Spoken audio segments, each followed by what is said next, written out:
Gutiérrez Priego, abogado especialista en temas de seguridad de Fuerzas Armadas. Muchas gracias por estar aquí sábado tempranito, César. Pero el tema lo amerita, ¿no? No, por supuesto, y además desde temprano andábamos ya recibiendo felicitaciones. Hoy es el día del abogado, entonces al rato incluso estaremos en un... Ay, mi cartera. No la encuentro. No te preocupes, aquí yo te presto la mía. Oye, no es cierto. César Gutiérrez Priego, además tú sabes que mi familia es de abogados, por eso los conozco No muy sé. bien. Oye, César, pues complicada la situación con el caso de Ovidio, ¿no? Vamos a releer lo que acaba de publicar Ian Grillo en su cuenta de Twitter. La negociación de Ovidio deja mal parado al gobierno de Estados Unidos al llegar a un acuerdo favorable con un líder de lo que Estados Unidos clasifica como una organización terrorista y cuyo arresto fue causado por la muerte de soldados mexicanos, algo que hemos hablado aquí. Esto no conduce a una cooperación efectiva para derrotar a los cárteles y los agentes lo saben. Me parece conciso lo que dice Ian Grillo, el periodista. ¿Qué opinas? Estoy completamente de acuerdo con lo que él dice. Yo he hecho el señalamiento de que esa doble moral donde nosotros escuchamos el que nos vengan a decir que Estados Unidos no pacta con terroristas ni con delincuentes, pues es completamente falso, porque pacta con aquellos que pueden servir de intereses, ¿no? Y aquí hay que entender algo, mi querido Juan, y eso es algo muy real, lo hemos comentado varias veces aquí contigo en tu espacio. En estos momentos estamos viviendo una guerra arancelaria a nivel mundial. En este momento México se ha convertido en un adversario de los Estados Unidos por los dichos de la misma secretaria de Estado, ¿no? Perteneciente al gabinete de Donald Trump. Nos hemos estado dando cuenta de estas narrativas que existen desde hace varios meses y que son con el propósito de debilitar al gobierno de México y que tiene que ver obviamente con el reconocimiento que existe por parte del ciudadano a favor de la doctora Claudia Sheinbaum, quien es la presidenta de México. ¿Cómo lo vemos que lo están manejando así? Con estas narrativas donde el día de hoy incluso se convierte Ovidio Guzmán en una arma en favor del gobierno de los Estados Unidos, en contra del gobierno de México. ¿Por qué? Y lo hemos dicho de forma muy clara, por las narrativas que se han estado haciendo señalamientos. Tú no puedes llegar y decir que las organizaciones criminales mexicanas son organizaciones terroristas para tratar de tener mayor influencia o incluso hacer el movimiento de tropas para poder ingresar a México para ir en contra de los grupos criminales y posteriormente llegar a un acuerdo con un líder criminal, confeso, que además reconoce que él es uno de los principales introductores de forma ilegal de fentanilo hacia los Estados Unidos. Porque entonces el discurso que tú estás dando va en contra en toda la política que tú estás manejando. ¿Y por qué te lo digo así?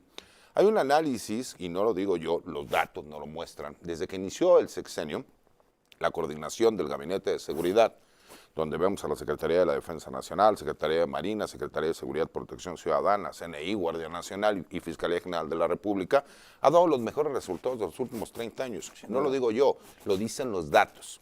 Vemos la problemática real que van en contra de ellos. Entonces, falta, no César, falta, pero se está trabajando en el camino adecuado. Nos cae la pausa, de ella regresamos con este tema y además con la observación de que Ovidio fue detenido en México. A César Gutiérrez, Seguridad y Fuerzas Armadas. Bueno, pues estamos hablando sobre la situación de la negociación a la que llegó Ovidio Guzmán, el ratón, líder del cártel de Sinaloa, porque luego lo manejan como, hijo del Chapo. No, a ver, sí es hijo del Chapo, pero sí, es claro, líder de una organización criminal detenido en México. 10 elementos de las Fuerzas Armadas de nuestro país murieron en esa acción, en esa detención. Se extradita a los Estados Unidos, donde llevan a cabo una negociación con él, a pesar de que, bueno, ellos mismos lo catalogaron como terrorista, al catalogar a los cárteles de la droga mexicanos como terroristas, y llevan a cabo esta negociación allá, un asunto que tiene que ser de justicia, se convierte en un asunto político por todas las implicaciones que hay esta colaboración, que ya veremos en qué consiste. César, pues es un tema delicado, ¿no? Es falta de coherencia, de congruencia por parte de las autoridades de Estados Unidos. Por supuesto, pero además, cuando tú escuchas que llegan a una compensación, una cantidad de compensación de $80 millones para que se pague como reparación del daño, por así decirlo, pues me parece que le están poniendo precio al sufrimiento de lo que pasa en México. Entonces, nuevamente vamos a la misma respuesta. Si tú consideras que la organización criminal a la cual él pertenece son terroristas, si tú dentro del convenio que estás señalando dices que para que la sentencia que se va a solicitar sea acorde a la cooperación que debe de existir, pues significa que esta persona, incluso de acuerdo a lo que publican, porque no sabemos qué es lo que viene en este convenio de confidencialidad en donde él va a declarar, En realidad lo que están diciendo es que él va a declarar en contra de sus propios hermanos, que son líderes del cártel de Sinaloa. Eso en primer lugar. Y en segundo lugar, algo que me parece sumamente importante es, se ha estado utilizando la narrativa desde hace tiempo de que el gobierno de México no va en contra de los grupos criminales y que al contrario ha protegido a algunos de ellos. Y esta narrativa viene desde los Estados Unidos porque nosotros no podemos negar que sí existió un nexo del gobierno de México con el cártel de Sinaloa, Genaro García Luna. Es la prueba más clara.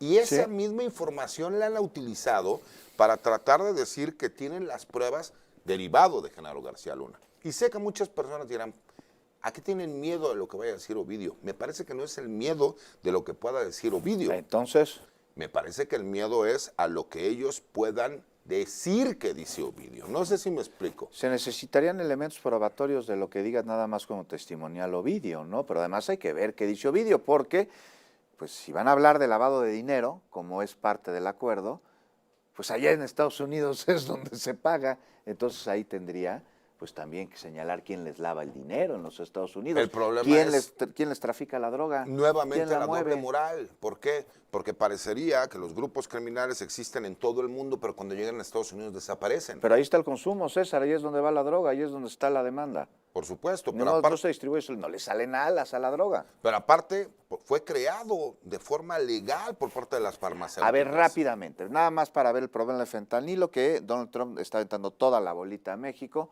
O sea, claro que hay responsabilidad compartida en el tráfico, pero el problema del fentanilo es un problema de salud pública en los Estados Unidos. ¿Por qué comienza, César?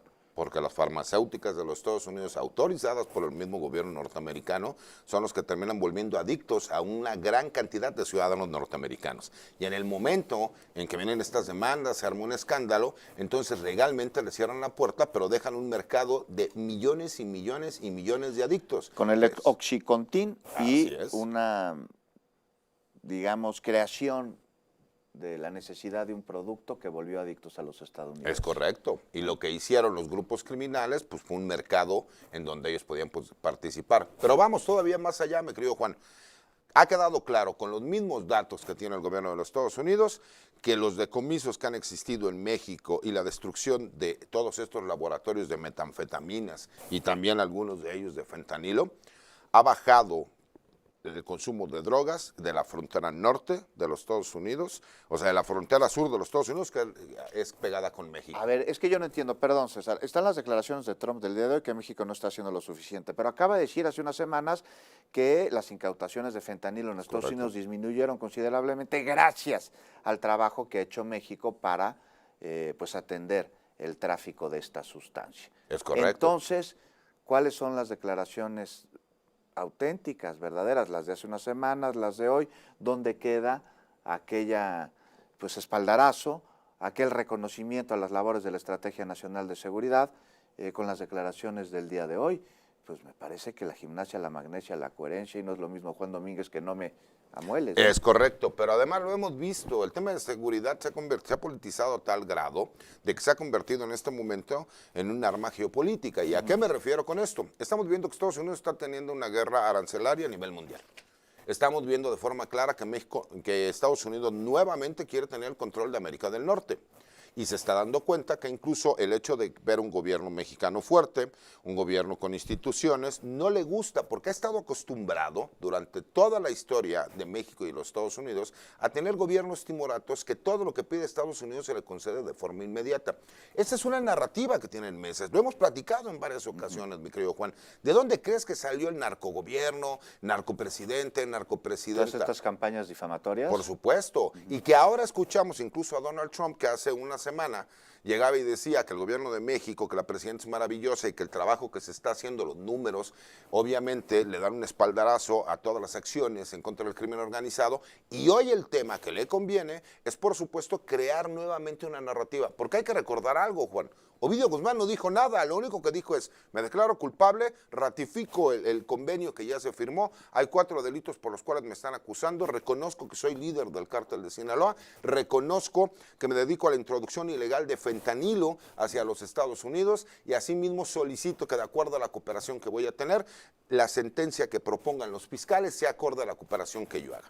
Por eso creamos a personajes que escuchamos en redes sociales, como Simón Levy, que sale a hablar de supuestas listas que la misma embajada de los Estados Unidos salió a desmentir, No, bueno, ¿no? este cuate sí parece que el abogado de Ovidio se informa con él. Pero con todo respeto, tenemos a Simón Levy, tenemos a Anabel Hernández, tenemos a personajes que salen a hablar de, créeme, no muestran un solo dato de prueba. Y yo sé que muchos dirán, pero estaban felices cuando pasó lo de Genaro García Luna. Con Genaro García Luna sí vimos testigos que fueron a declarar y sí se sabe que hubo una serie de documentos que no se presentaron, pero además ya fue juzgado y sentenciado. Claro, y además ¿no? el dinero, ¿no?